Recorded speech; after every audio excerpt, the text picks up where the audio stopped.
All right, here we are. We've got the bottom round, the sirloin tip, and the top round. I've just kind of got my fingers in between this bottom round and the sirloin tip right here, and I've already separated it a little bit, just like that. All right, now I'm going to start to cut it a little bit. I'm going to focus on this bone, on removing the bone. And I'm going to take my time. I'm not going to be in a hurry.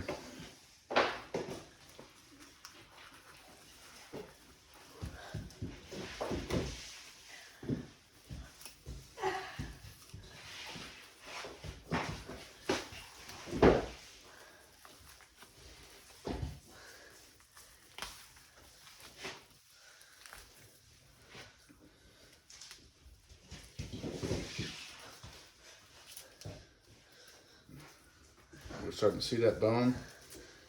We're filleting the meat of the sirloin tip right off the bone.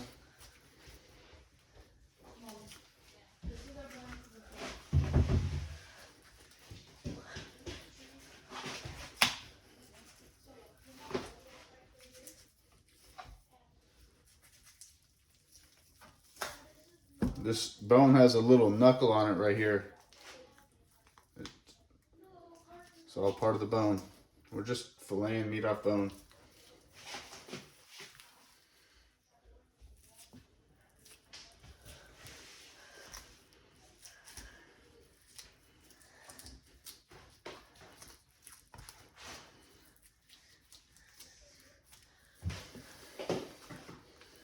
Going back to this knuckle over here.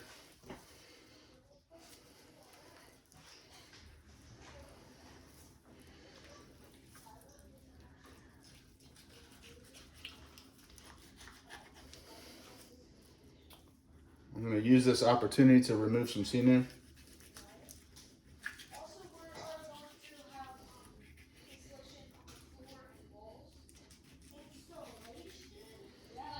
This is slowing down my speed here, but I'm going to remove the sinew later anyway. May as well remove some now. Okay, we'll get back to it. Let's find this bone. Let's finish this job.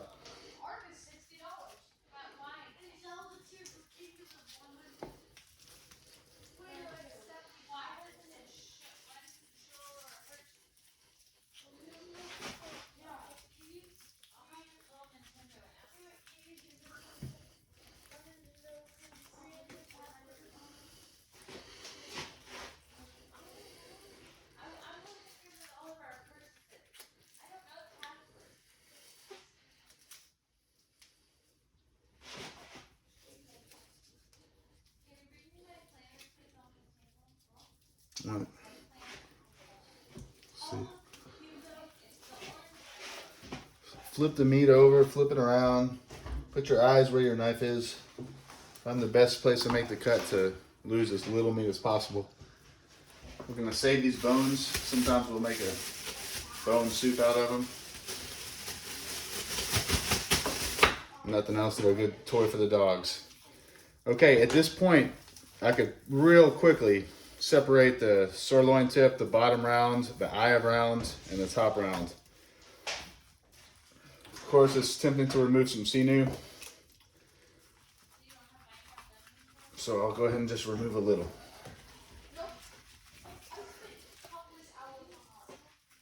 As we're removing this sinew, it starts to open up. You know, these muscle groups come apart on their own. They're sort of self-explanatory. Look at there. You want to get this guy out. That's a gland. You don't want to eat that.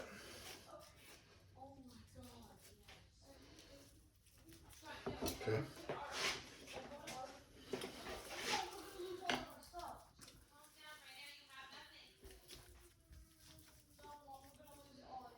This is actually part of the shank.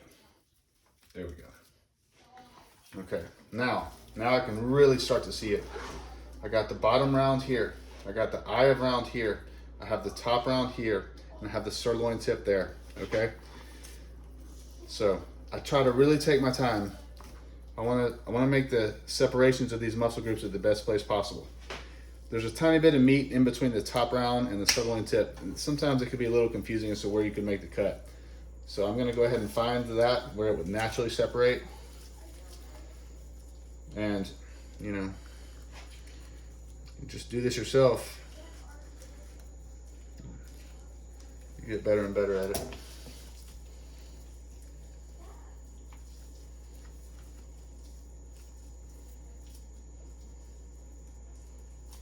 All right, this is the sirloin tip.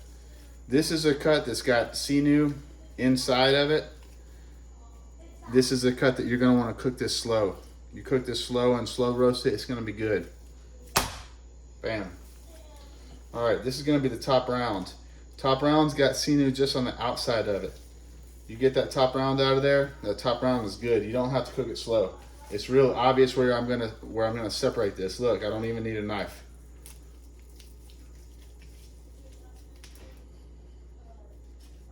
Barely needed a knife.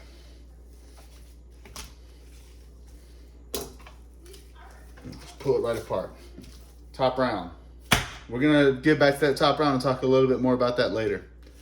All right, bottom round. Now, here we have the bottom round and the eye of round. Let's look at this from another side. The eye of round is pretty small. Okay, when I remove the eye of round, there's a little piece of meat that connects the eye of round to the bottom round. I go ahead and I take that off with the bottom round. That's my method. Just makes the eye of round a little bigger, and there's that band of sinew right there on the bottom round that I'm gonna remove anyway. Once I get these muscle groups separated, I'll talk a little bit more about them.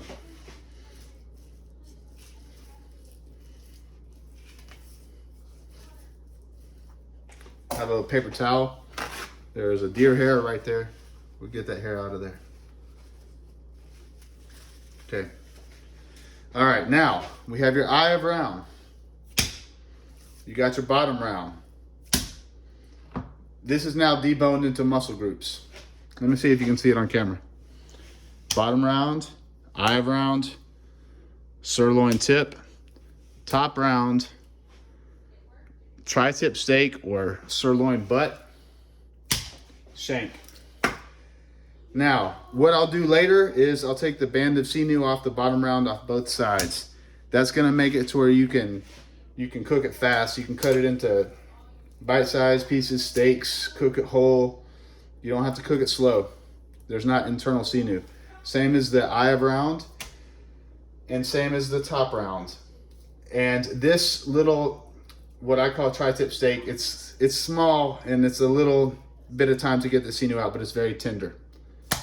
Now, on the top round, there is one thing that you want to deal with before cooking this fast in the steaks.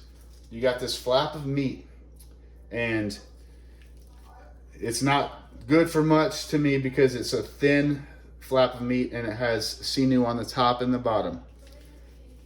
I'm sure you could cook it slow and it would be just fine. Let's go ahead and remove that.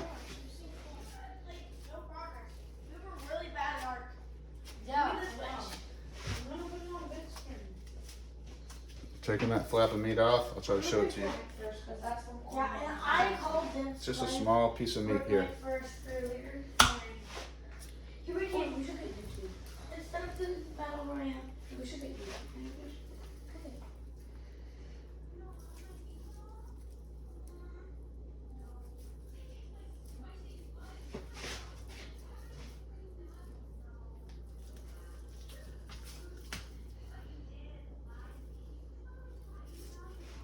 All right, this is that little flap of meat right here. It's actually not so bad. You could cook it if you want it. You could grind it. I don't like to grind sinew because it just makes a tough grind.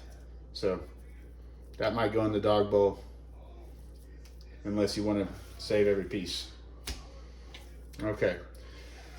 that's it. That's the muscle groups. I'm gonna do some more work to remove the sinew off of them. I will wrap them in a bag like this, and then I'll vacuum seal them.